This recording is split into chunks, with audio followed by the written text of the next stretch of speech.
মাননীয় স্পিকার, আমি কিন্তু প্রধানমন্ত্রীর নানির এলাকার লোক, নানার বাড়ির এলাকার লোক। মাননীয় স্পিকার, আমাকে একটু মেহেরবানি করে 2 মিনিট সময় দিবেন, আপনার কাছে অনুরোধ থাকলো। ধন্যবাদ। হয়েছে তো? আমাদের ওই এলাকার সবচেয়ে বৃহৎ একটি শিল্প প্রতিষ্ঠান, সেটা হচ্ছে সেতাবগঞ্জ সুগার মিল। এই সুগার মিলটি ফ্যাসিস্ট সরকার হীন স্বার্থ চরিতার্থ করার জন্য পর্যাপ্ত পরিমাণ জমি থাকার পরেও একটি সুগার মিল চালার জন্য যে পরিমাণ জমির প্রয়োজন, প্রায় আমাদের সবটি রয়েছে, যেমন প্রায় 3800 একরের বেশি জমি সেখানে রয়েছে। তারপরেও সেই সময় ফ্যাসিস্ট সরকার এই মিলটিকে বন্ধ করে দিয়েছে। আমি আজকে এই বক্তব্যের মাধ্যমে মাননীয় প্রধানমন্ত্রীর দৃষ্টি আকর্ষণ করতে পারলে ভালো হতো, যদি উনি এখানে উপস্থিত থাকতেন। তো আমি আমাদের শিল্পমন্ত্রী এবং মাননীয় অর্থমন্ত্রীর দৃষ্টি আকর্ষণ করতে চাই আপনার মাধ্যমে, যেন এই সুগার মিলটি অবিলম্বে চালু করা হয়। কারণ এই সুগার মিলটি চালু হলে আমাদের সেখানে বেকার সমস্যা অনেক সমাধান হবে।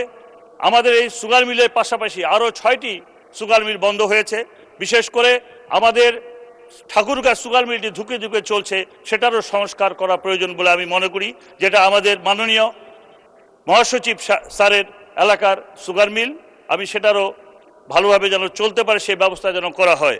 মাননীয় স্পিকার, আমি আজকে যারা গত 17 বছরে ফ্যাসিস্ট সরকারের সময় আন্দোলন সংগ্রাম করতে গিয়ে জীবন দিয়েছে, আমি তাদেরকেও স্মরণ করতে চাই। যারা হত্যা, খুন, মিথ্যা মামলার শিকার হয়েছে, আমি তাদেরকেও স্মরণ করতে চাই। মাননীয় স্পিকার, আমি আপনার মাধ্যমে একটি প্রশ্ন তুলতে চাই। বাংলাদেশ উত্তরে জনপদ হিসাবে আমার এই সীমান্ত ঘেরা এলাকা বিরল এবং বোচাগঞ্জ, সেখানে অবাধে মাদকের ব্যবসা চলছে। আমরা মাদক নিয়ে প্রায় প্রত্যেকেই কথা বলি, কিন্তু মাদকটা কিভাবে নিয়ন্ত্রণ করা যায় সে ব্যাপারে কোনো আমরা প্রশ্ন করতে পারছি না বা উত্তর পাচ্ছি না। মাদক বিরোধী আমাদের অনেক আইন আছে, সেগুলোকে যুগোপযোগী করা উচিত। অনেক মাদক ব্যবসায়ীকে ধরা হয়, কিন্তু তারা আইনের ফাঁকফোকর দিয়ে কিছুদিনের মধ্যে বেরিয়ে এসে আবার সেই একই পেশায় তারা নিয়োজিত হয়ে যায়, যার প্রেক্ষিতে আমাদের দেশের যুবক সমাজ ধ্বংস হয়ে যাচ্ছে। মাননীয় স্পিকার, এই যুবক সমাজকে আমাদেরকে রক্ষা করতে হবে।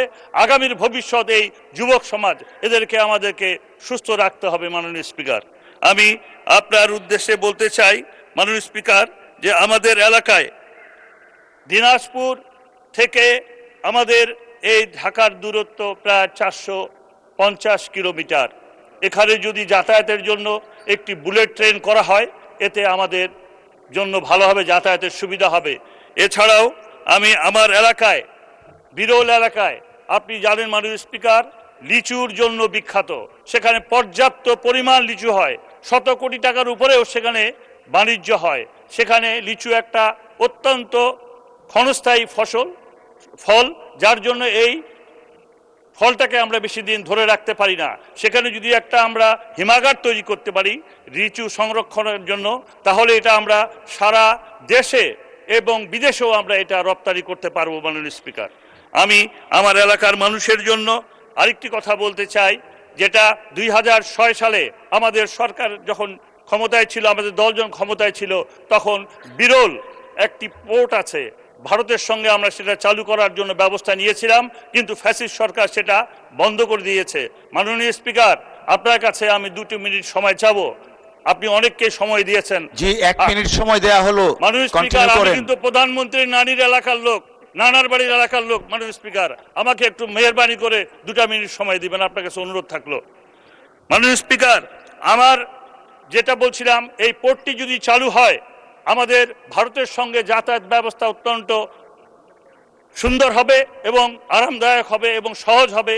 ওই এলাকার মানুষ কাজকর্ম করতে পারবে।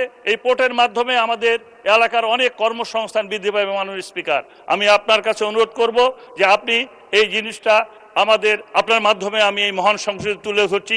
সংশ্লিষ্ট মন্ত্রীরা যদি এখানে থাকেন, ওনারা যদি নোট ডাউন করেন, এই ব্যাপারে যদি একটি পদক্ষেপ নেন, আমি মনে করব যে আমাদের এলাকার মানুষ অনেক শান্তিতে থাকতে পারবে, অনেক কর্মযোগ্য সৃষ্টি হবে, এলাকার মানুষের কর্মের সৃষ্টি হবে।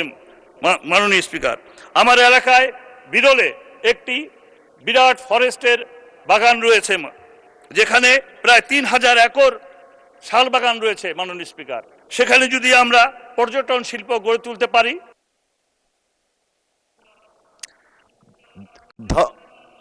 ধন্যবাদ। হয়েছে তো? আচ্ছা, 1 মিনিট যান। ধন্যবাদ মাননীয় স্পিকার।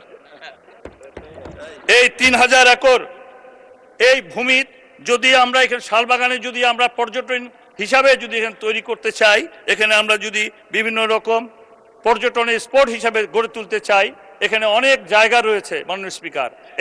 এই শালবাগানে আমরা ফরেস্টের মাধ্যমে আমরা এখানে একটা পর্যটন এলাকা হিসাবে সেখানে আমরা গড়ে তুলতে পারি। সেখানে প্রায় 20-25টি পুকুর রয়েছে, বড় বড় পুকুর রয়েছে, সেখানে আমরা মাছ চাষেরও ব্যবস্থা করতে পারি। আমাদের কৃষক ভাইদের কথা চিন্তা করে আমরা এগুলো করতে পারি, এলাকার মানুষের জন্য, এলাকার উন্নয়নের জন্য এই কাজগুলো করতে পারি মাননীয় স্পিকার। এছাড়াও মাননীয় স্পিকার, আমি আপনার উদ্দেশ্যে যে কথাটা বলতে চাই যে আপনি যদি আমাদের ওই এলাকার মানুষের কথা চিন্তা করে বিরল বোচাগঞ্জে মানুষকে যদি একটু আমরা উন্নত স্বাস্থ্যসেবা দিতে চাই, সেখানে 50 শয্যার 2টো হাসপাতাল রয়েছে বিরলে এবং বোচাগঞ্জে, যেখানে মানুষের ভালো চিকিৎসা। ধন্যবাদ মাননীয় সদস্য।